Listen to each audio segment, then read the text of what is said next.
Hi, my name is Noel, and I teach meditation as a universal practice.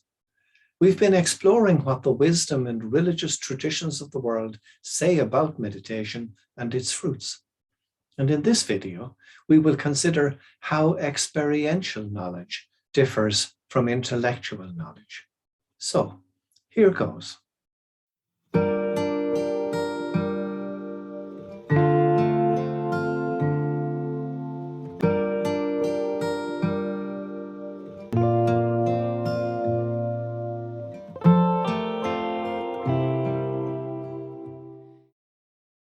It has been a recurring refrain throughout these videos that there is more than one way of knowing. There are at least two: intellectual knowledge and experiential knowledge. Experiential knowledge might be described as unmediated insight that arises directly from experience, from the essence of our being.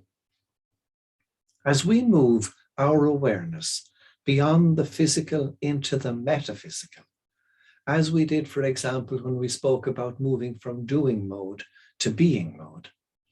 When we do this, language proves to be an inadequate medium of expression. Now, we have to use words to describe what we experience, but we must remember that the words we use are not the thing we are trying to describe.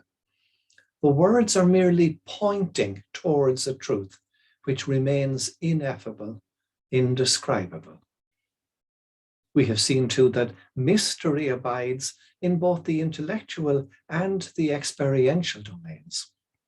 But it is especially difficult to give voice to experiential knowledge, especially through ordinary, everyday language. Instead, to do justice to that experience and to the deep fruits of meditation, we need to call on metaphor and poetry. In an earlier video, we spoke about meditation in the brain. While the right hemisphere of the brain, which interprets reality in a holistic manner, is comfortable with the ambiguity and paradox that this may give rise to, the left hemisphere, which breaks things down into its constituent parts, focuses on the precise meaning of words and declares that ambiguity makes no sense. But the fruits of meditation are experienced as perceptual or experiential knowledge, knowledge of the heart rather than the head, and so cannot adequately be described in words. Sadly, in the Western world today, conceptual, intellectual knowledge has displaced experiential knowledge. There's another way to describe the difference between intellectual and experiential knowledge. Intellectual knowledge is dualist. By that I mean that it operates primarily on an either-or basis. Something is either this or that. Our intellect tells us that a thing can't be both at the same time. It can't be this and that at the same time. And this has become the typical mindset in the Western world since the time of the Enlightenment. The intellect struggles to comprehend any experience that cannot be conceptualized and described in words and images. By comparison, the Eastern mindset seems to incorporate a non-dual perspective, tending to understand the mind and the body as integrated, as a psychophysical unity that is innately spiritual in essence. The non-dual mindset represents a move away from seeing through differentiation, either this or that, to perceiving reality as a single unified field, both and. It operates on a both and basis. It is comfortable with unknowing and remains open to ambiguity, paradox, and possibility.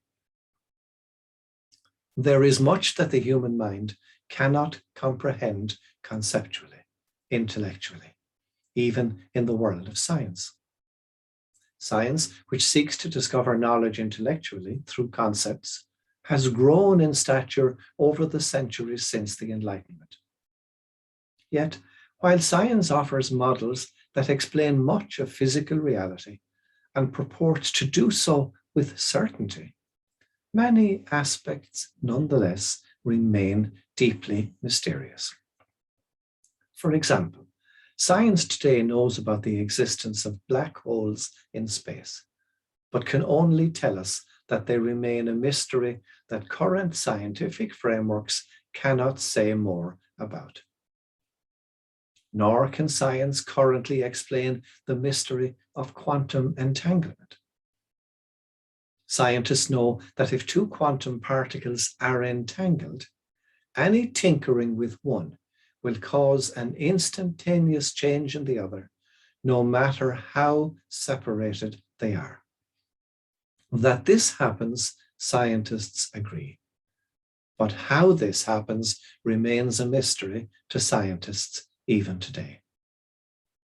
So even with physical reality, there are things that even the brightest scientific minds cannot explain through current scientific, intellectual, conceptual models. Science has not overcome the mysterious. Given the challenges facing knowledge in the physical domain, it is even more difficult for the human mind to grasp the mystery of metaphysical reality, reality beyond the physical. Of course, many scientists may deny that anything exists beyond physical description and explanation. But other scientists, including Einstein, believe that there are aspects of our being which, although they cannot be objectively observed or measured, exist nonetheless and are equally mysterious. Indeed, Einstein is reputed to have said that the intuitive mind is a sacred gift and the rational mind a faithful servant. But we have created a society, he said, that honors the servant and has forgotten the gift.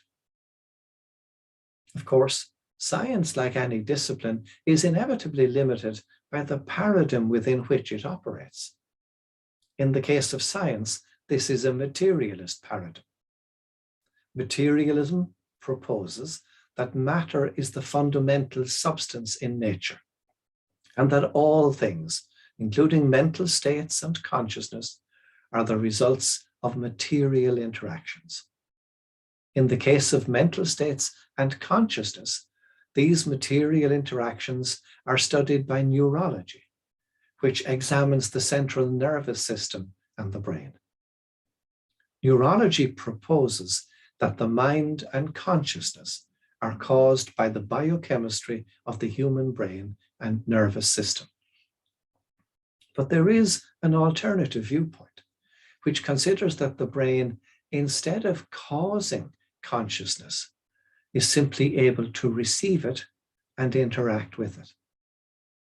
The scientific and medical network is part of a worldwide contemporary interdisciplinary movement, bringing together scientists, medical professionals, philosophers, and other professionals to explore frontier issues at the interfaces between science, consciousness, well-being, and spirituality.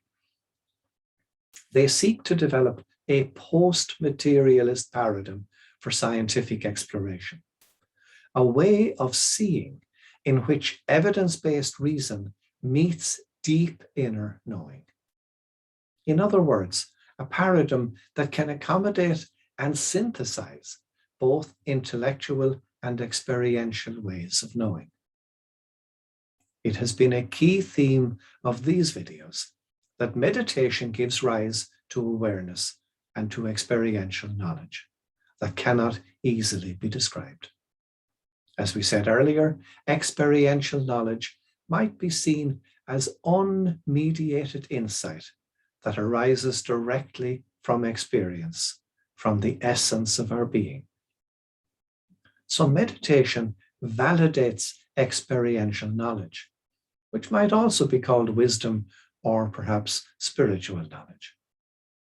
And now, to experience these truths for yourself, I invite you to sit in the stillness and silence of meditation for 15 minutes. And do try, please, to set aside that time for meditation every day.